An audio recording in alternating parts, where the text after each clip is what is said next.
भगवान ने गिरिराज जी को उठाया, गोवर्धन को उठाया।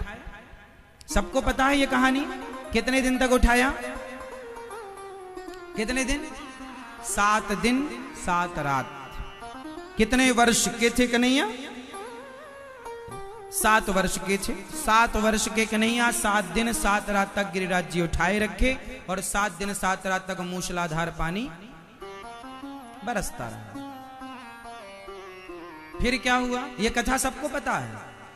गोवर्धन जी कौन है, गिरिराज जी कौन है, ये भी आपको पता होगा कि एक बार हिमालय से त्रेता युग में भगवान राम जब सेतु का निर्माण करा रहे थे बंदर भालुओं से रावण के यहां जाने के लिए, तो हनुमान जी एक पर्वत को लेकर आए जो द्रोण के पुत्र थे। द्रोणागिरी के पुत्र का नाम है गोवर्धन। किनके पुत्र हैं?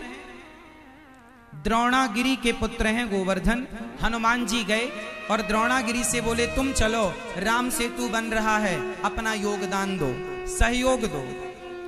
द्रोणागिरी बोले मैं कैसे चलूं? तो द्रोणागिरी के पुत्र ने कहा मैं चलूंगा, राम की आज्ञा है तो हम स्वीकार करेंगे। तो राम के काम यदि हम आ जाएं तो इससे बड़ा सौभाग्य क्या है कि हमारे ऊपर पांव रख के राम जी चलेंगे। तो द्रोणागिरी से हनुमान जी पर्वत लेकर जा रहे थे राम सेतु के निर्माण के लिए। अचानक जब हनुमान जी ब्रजमंडल पहुंचे तो वहां से सूचना प्राप्त हुई कि सेतु का कार्य पूरा हो गया है, जो पत्थर आपने ले रखा है जहां वहीं स्थापित कीजिए। हनुमान जी गोवर्धन को जब ब्रजमंडल में रखने लगे तो गोवर्धन रोने लगे।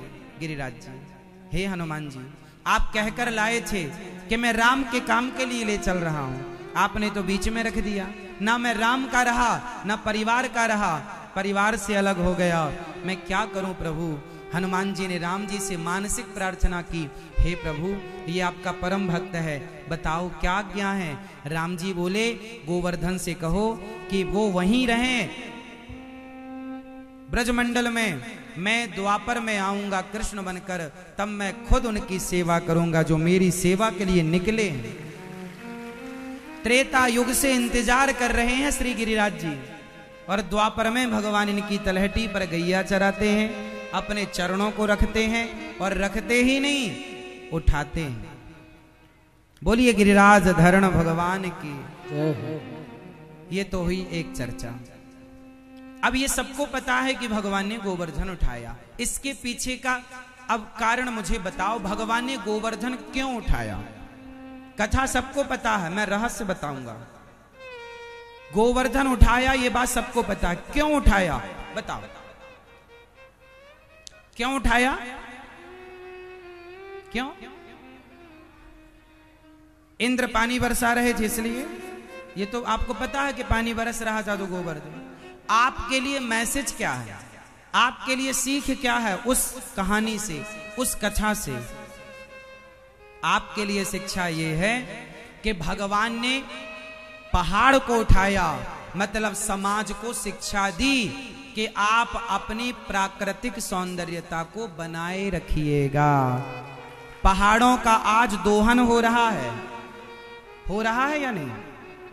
पहाड़ों को काट काट करके मल्टियां बनाई जा रही हैं, पहाड़ों को काट काट करके आज घर बनाए जा रहे हैं, मॉल बनाए जा रहे हैं। अभी मैंने सुना, आज ही न्यूज में सुना कि कहीं बहुत ज्यादा बारिश हुई हिमाचल में, कुल्लू मनाली इत्यादि, बहुत ज्यादा बारिश हुई, ब्यास नदी है, इतना उफान आ गया कि गलियों में नदियों की तरह पानी बहने लगा, घरों में घुस गया, घर गिर गए, गाड़ियां बह गईं, ट्रक बह गए, ब्रिज बह गए। जानते हो क्यों? क्योंकि उन पहाड़ों का आपने दोहन कर लिया। पहाड़ों में आपने घर बना लिए, होटल बना लिए, आपने नदियों के किनारे अतिक्रमण कर लिया, कब्जा कर लिया। आपकी इच्छाएं इतनी होती हैं कि आपका बस चले तो आप सब जगह कब्जा कर लें, तो देखो फिर प्रकृति कहीं ना कहीं अपना रास्ता तो निकालेगी। इसलिए भगवान ने गोवर्धन उठाकर मैसेज दिया कि ये जो पहाड़ हैं ये पहाड़ तुम्हारे रक्षक हैं, ये वृक्ष हैं, ये तुम्हारे रक्षक हैं। मनुष्यों, प्रगति करना, विकास करना, पर प्रकृति ना उजड़ जाए इसकी चिंता रखना। प्रकृति का संरक्षण करना। तो भगवान ने गिरिराज जी उठाकर ये मैसेज दिया।